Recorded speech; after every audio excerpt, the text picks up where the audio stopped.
dispute resolution is a way where Kenyans or other people can solve their issues outside court.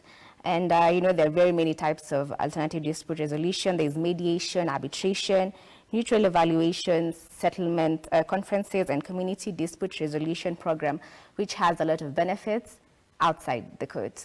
Well, in this other story, which is happening in Siaya County, Justice Roseline Aburili has urged the people of Siaya County to embrace alternative dispute resolution mechanisms to avert the loss of lives. She added that there was a need for the locals, most of the youth, to control their anger when faced with such challenges instead of taking the law into their own hands.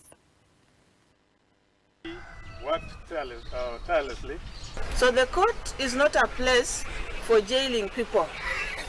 A court is a place for service delivery to the people, to Atieno, Akinyi, Ouma, Onyango. That is what we do in court. And access to justice is not just about reaching the court, but also the court being closer to you. So by bringing this court closer to the people, we are literally saying that our people will access justice more faster, and they'll be happy that they're not traveling to Kisumu or to Bondo, spending a lot of money. But there are some cases which must go to Siaya. Remember that those cases that must go to Siaya. You don't have to go to Kisumu. You only go to Kisumu if you want to go to the Court of Appeal. But if you want the High Court, if you want the Environment and Land Court, which is higher than the Magistrates Court that hears land cases, you'll still have to come to Siaya. If you have to file an appeal now, you don't go to Kisumu in land matters on appeal. We have the Environment and Land Court in Siaya. The judge is already with us. My name is Apulo.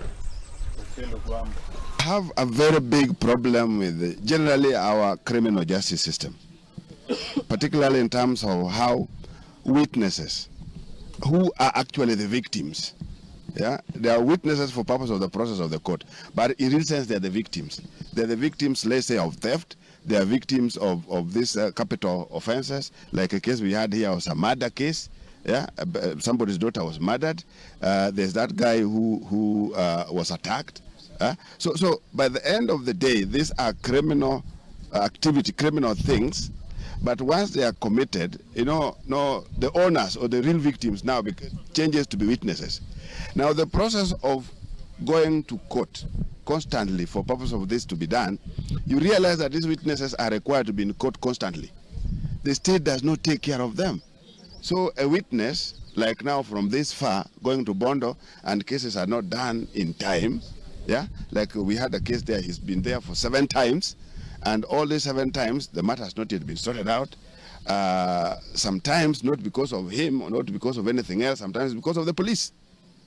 There are some of the things that the police are supposed to adduce in court, they have not done. Like a file, forgetting a file in a police station. Yet this fellow has traveled at his own cost. Yet he's supposed to be a state witness. But from what I've realized and what we have seen here today, I think there must be a proper process of how state witnesses are taken. Residents of the Dagamra area in Magarini Sub-County